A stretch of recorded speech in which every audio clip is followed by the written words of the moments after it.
Complete ഇവിടെ വെച്ചിരിക്കുന്ന installations മുഴുവനും മാലിന്യങ്ങളിൽ നിന്ന് ഉണ്ടാക്കിയെടുത്തതാണ്.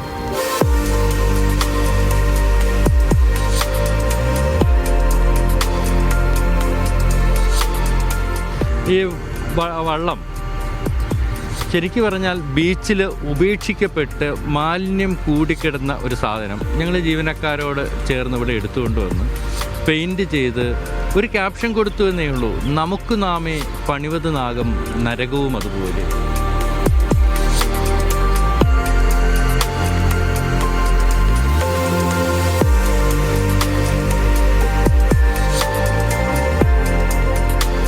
ആദ്യം ഇവിടുത്തെ വേസ്റ്റ് മാറ്റി, പിന്നീട് ഇവിടെ ഒരു ചെടി ഒന്നോ രണ്ടോ ചെടി ഞാൻ ആദ്യം വാങ്ങി വെച്ചതിന് ശേഷം നമ്മുടെ ജീവനക്കാരോട് പറഞ്ഞു, നിങ്ങൾ ഓരോരുത്തരും ഒരു ചെടി വെച്ച് വാങ്ങിത്തരാം. ആദ്യം അവർക്ക് സംശയമായിരുന്നു, പിന്നീട് അവർ വാങ്ങിത്തന്നതാണ് ഇവിടെ നിറഞ്ഞ് ഇരിക്കുന്ന ഈ ചെടികളെല്ലാം തന്നെ.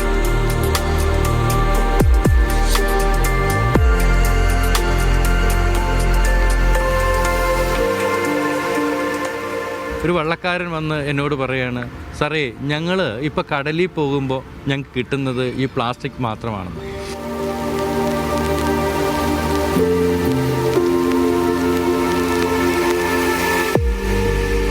എങ്ങനെയാണ് ഈ പ്രകൃതി സ്നേഹം എങ്ങനെയാണ് മനസ്സിലേക്ക് വന്നത്?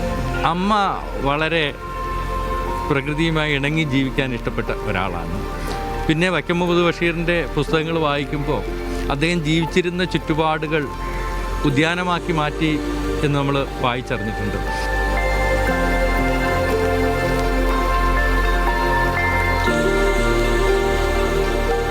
ഒരു അഭിനന്ദനം വരുമ്പോൾ മറ്റുള്ളവർക്കും അത് ചെയ്യാനുള്ള ഒരു താല്പര്യം ഉണ്ടാകും. അതേ ഇവിടെയും സംഭവിക്കുന്നുണ്ട്. മുഹമ്മദ് സാലിഹ്, മീഡിയ 1 കൊച്ചി.